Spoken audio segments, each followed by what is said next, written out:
വീടിൻ്റെ കന്നിമൂലയിൽ ഉണ്ടാകുന്ന ദോഷം നമ്മുടെ ജീവിതത്തെ സാരമായ രീതിയിൽ ബാധിക്കുമെന്ന് നമുക്ക് എല്ലാവർക്കും അറിയാം. പക്ഷേ കന്നിമൂലയിൽ ഒരു ദോഷമുണ്ടെന്ന് പലരും അറിയുന്നില്ല. എന്തുകൊണ്ടാണ് അത് സംഭവിക്കുന്നതെന്ന് ചോദിച്ചു കഴിഞ്ഞാൽ ദിക്കിലുണ്ടാകുന്ന ചെറിയ ചെറിയ വ്യത്യാസങ്ങളാണ് ഇത് സംഭവിക്കുന്നത്. ഇതൊരു വീടാണ്. ഈ വീടില് കിഴക്ക്, തെക്ക് കിഴക്ക്, തെക്ക് തെക്ക് പടിഞ്ഞാറ്, അങ്ങനെ 8 ദിക്കുകൾ ഞാൻ മാർക്ക് ചെയ്തിട്ടുണ്ട്. ഇതൊരു കിഴക്ക് ദർശനമുള്ള വീടെന്നും പറഞ്ഞിട്ടാണ് ഈ വീട്ടുകാർ വീട് പണിഞ്ഞിട്ടുള്ളത്.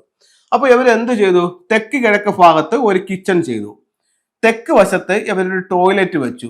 തെക്ക് പടിഞ്ഞാറ് ഭാഗത്ത് ഇവിടെ മാസ്റ്റർ ബെഡ്റൂം വെച്ചു. ഈ രീതിയിൽ ഇവർ ഈ വീടിനെ സെറ്റ് ചെയ്തു എന്ന് കരുതുക. ഈ വീട്ടിലെ ഗൃഹനാഥയ്ക്ക് ആരോഗ്യ സംബന്ധമായിട്ട് പലതരത്തിലുള്ള പ്രശ്നങ്ങൾ, പ്രത്യേകിച്ച് ഉദര സംബന്ധമായിട്ട്, യൂട്രസ് സംബന്ധമായിട്ടൊക്കെയുള്ള ആരോഗ്യ പ്രശ്നങ്ങൾ. അപ്പോൾ ആ സമയത്ത് ഇവർ നോക്കുന്നു വീടിന് എന്തെങ്കിലും പ്രശ്നം ഉള്ളതാണോ, അങ്ങനെയാണെങ്കിൽ ഒന്ന് കൺസൾട്ട് ചെയ്യിച്ചാലോ എന്ന് വിചാരിച്ചിട്ട് അവരൊരു ഫെങ്ഷി കൺസൾട്ടിനെ കാണിക്കുന്നു. അപ്പോൾ ഈ ഫെങ്ഷിയിലുള്ള ഒരു ഗുണം എന്ന് പറഞ്ഞു കഴിഞ്ഞാൽ നമുക്ക് വീടിന്റെ ഓരോ ദിക്കും എവിടം മുതൽ എവിടം വരെ ഉണ്ടെന്ന് കൃത്യമായി നമുക്ക് അതിന്റെ മെഷർമെന്റ് എടുത്ത് അളന്ന് കറക്റ്റ് ചെയ്യാനായിട്ട് ഫെങ്ഷുയിൽ അതിനുള്ള മാർഗങ്ങളുണ്ട്. ഈ ഓരോ 40, അതായത് മൊത്തത്തിൽ ഒരു വീടെന്ന് പറയുന്നത് 360 ഡിഗ്രിയാണ്, 360 ഡിഗ്രിയാണ്. എത്ര ദിക്കുണ്ട്? 8 ദിക്കുണ്ട്. 360നെ 8 കൊണ്ട് ഡിവൈഡ് ചെയ്യുമ്പോൾ എത്ര കിട്ടും? 45 കിട്ടും. അപ്പൊ നമുക്ക് ഈ വീടിന്റെ ഓരോ 45 ദിക്കുകളും കൃത്യമായി നമുക്ക് മാർക്ക് ചെയ്ത് മാറ്റാൻ പറ്റും. അപ്പോൾ ഇവർ കൺസൾട്ടിങ്ങിന് വിളിച്ചു. ആ വീട് കൺസൾട്ട് ചെയ്യാനായിട്ട് ചെന്നു. കൺസൾട്ട് ചെയ്യാനായിട്ട് ചെന്നപ്പോഴത്തേക്കും ആദ്യം നമ്മൾ നോക്കുന്നത് എന്താണ്? ഏതൊരു വീട്ടിൽ ചെന്നാലും ആദ്യം നമ്മൾ കോമ്പസ് വെക്കും. കോമ്പസ് വെച്ചിട്ട് വീട്ടുകാരത്ത് ചോദിക്കും. ഇപ്പൊ നമ്മൾ കോമ്പസ് വെക്കുമ്പോൾ തന്നെ നമുക്ക് ദിക്ക് മനസ്സിലായി, എന്നാലും നമ്മൾ വീട്ടുകാരത്ത് നിന്ന് ചോദിക്കണം ഇതിന്റെ ദർശനം എങ്ങോട്ടാണെന്ന് ചോദിക്കണം. കാരണം എന്ന് പറയുന്നത് ഈ കോമ്പസ് ഇതിന്റെ മെറ്റൽ എനർജിയോ മാഗ്നറ്റിക്കോ ഒക്കെ ഉണ്ടെങ്കിൽ ഇതിനെ പിടിച്ച് തിരിക്കാനായിട്ട് സാധ്യതയുണ്ട്. അപ്പോൾ ഒരു വീട്ടിൽ ചിലപ്പോൾ നമ്മൾ 3ഉം 4ഉം കോമ്പസുകളൊക്കെ ഉപയോഗിക്കുന്നുണ്ട്. ചിലപ്പോൾ ഐഫോണിന്റെ കോമ്പസ് ഉപയോഗിക്കും, ചിലപ്പോൾ മാനുവലായിട്ട് ഒരു കോമ്പസ് ഉപയോഗിക്കും, പിന്നെ ഡിഗ്രി എടുക്കുന്നതായിട്ടൊരു കോമ്പസ് ഉപയോഗിക്കും. അങ്ങനെ ഒരു മിനിമം ഒരു 3 കോമ്പസ് എങ്കിലും ഒരു വീട്ടിൽ നമ്മൾ ഉപയോഗിക്കുന്നുണ്ട്. അപ്പോൾ എന്നിട്ട് വീട്ടുകാരത്തും കൂടെ ചോദിക്കുന്നുണ്ട്. കാരണം ദിക്ക് തെറ്റിയാൽ നമ്മൾ ഈ പറയുന്നത് മൊത്തം തെറ്റും, നമ്മൾ ചെയ്യുന്നത് മൊത്തം തെറ്റും. അപ്പോൾ അവരത് ചോദിച്ചു. അപ്പോൾ അവർ പറഞ്ഞു, സാറേ കിഴക്ക് ദർശനമായിട്ടുള്ള വീടാണെന്ന് പറഞ്ഞു. അപ്പോൾ അതിന്റെ ഡിഗ്രി എടുത്ത് നോക്കിയപ്പോൾ അതിന്റെ ദർശനത്തില് കിഴക്കല്ല കിട്ടുന്നത്. ഈ കിഴക്കെന്ന് പറയുന്ന ദിക്ക് ഒരല്പം മാറിയാ വരുന്നത്. അതായത് കറക്റ്റ് 90 ഡിഗ്രി വരുന്നത് ഏകദേശം ഈ ഒരു മൂലയിലാണ്. അപ്പൊ ഈ മൂല ഇവര് ധരിച്ചിരിക്കുന്നത് എന്താണെന്നാണ്? വടക്ക് കിഴക്കെന്നാണ്, നോർത്ത് ഈസ്റ്റ് എന്നാണ് ഇവർ ധരിച്ചിരിക്കുന്നത്. അപ്പം യഥാർത്ഥത്തിൽ കോമ്പസ് വെച്ച് വീടിനെ കണക്കാക്കുമ്പോൾ ഇതാണ് ഈസ്റ്റ്. അപ്പൊ ഇത് ഈസ്റ്റ് ആകുമ്പോൾ അതിനനുസരിച്ചിട്ട് മറ്റെല്ലാ ദിക്കുകളും മാറില്ലേ? അപ്പൊ ഇത് ഈസ്റ്റ് ആണ്. അപ്പൊ അങ്ങനെയാണെങ്കിൽ ഫ്രണ്ടിൽ വരുന്നത് എവിടെയാണ്? സൗത്ത് ഈസ്റ്റ് ആണ്. അപ്പൊ ഈ കോർണർ എവിടെ വരും? സൗത്ത് വരും. അപ്പൊ ഈ സൗത്ത് എന്ന് പറഞ്ഞ് ഇവർ ഉപയോഗിച്ചുകൊണ്ടിരിക്കുന്ന ഈ സ്ഥലം എവിടെ വരും? സൗത്ത് വെസ്റ്റ് വരും. ഇവിടെ ആണെങ്കിലോ ഇത് വെസ്റ്റ് വരും, ഇത് നോർത്ത് വെസ്റ്റ് വരും, ഇത് നോർത്ത് ആവും, ഇത് വന്നിട്ട് നോർത്ത് ഈസ്റ്റ് ആവും. ഇവിടെ കണ്ടോ, ദിക്കുകൾ മൊത്തം മാറി. അത് കൃത്യമായിട്ട് ഡിഗ്രിനെ ബേസ് ചെയ്തിട്ട് നമ്മൾ കാര്യങ്ങൾ ചെയ്യാത്തപ്പോൾ വന്നതാണ്.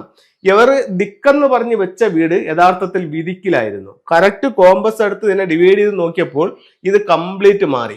അപ്പോൾ ഇവരുടെ ഈ ടോയ്ലറ്റ് ഇരിക്കുന്നത് എവിടെയാണ്? ഈ ഭാഗത്താണ് ടോയ്ലറ്റ് ഇരിക്കുന്നത്. അവർ തെക്ക് വശം എന്ന് പറയുന്ന സൗത്ത് എന്നും പറഞ്ഞ് ചെയ്തതാണ്. യഥാർത്ഥത്തിൽ തെക്ക് പടിഞ്ഞാറ് പറയുന്ന 45 ഡിഗ്രിക്കകത്താണ് ഈ ടോയ്ലറ്റ് വന്നിരിക്കുന്നത്. അപ്പം ഇവിടെ ചൈനീസ് വാസ്തുകലയായ ഫെങ്ഷുയിൽ പറയുന്നുണ്ട്, വീടിന്റെ ഏതൊരു ദിക്കും ആ വീട്ടിലെ ഉള്ള ഓരോ വ്യക്തികളുമായിട്ടും ഓരോ സൗഭാഗ്യങ്ങളുമായിട്ടും ബന്ധപ്പെട്ട് നിൽക്കുന്നു. അപ്പോൾ തെക്ക് പടിഞ്ഞാറ് എന്ന് പറയുന്നത് അത് ആ വീട്ടിലെ ഗൃഹനാഥയുമായി ബന്ധപ്പെട്ട് നിൽക്കുന്നു. അപ്പോൾ തെക്ക് പടിഞ്ഞാറ് ദിക്കിൽ ഇവർ അറിഞ്ഞിട്ടില്ല, ഇപ്പോഴും തെക്ക് പടിഞ്ഞാറിലാണ് അവരുടെ ടോയ്ലറ്റ് നിൽക്കുന്നതെന്ന് ഇവർ അറിഞ്ഞിട്ടില്ല. തെക്ക് പടിഞ്ഞാറ് എന്ന് പറയുന്ന 45 ഡിഗ്രിക്കകത്ത് അവർക്ക് എന്ത് വന്നു? ടോയ്ലറ്റ് വന്നു. അത് ഗൃഹനാഥയ്ക്ക് ആരോഗ്യ സംബന്ധമായിട്ടുള്ള പ്രശ്നങ്ങളും ഇത് സൃഷ്ടിച്ചു.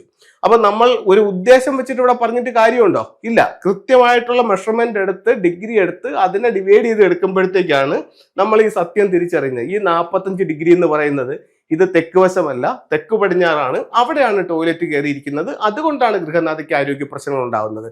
ഈ ആരോഗ്യ പ്രശ്നം മാത്രമാണോ ഇവിടെ ഉണ്ടാവുന്നത്? അല്ല.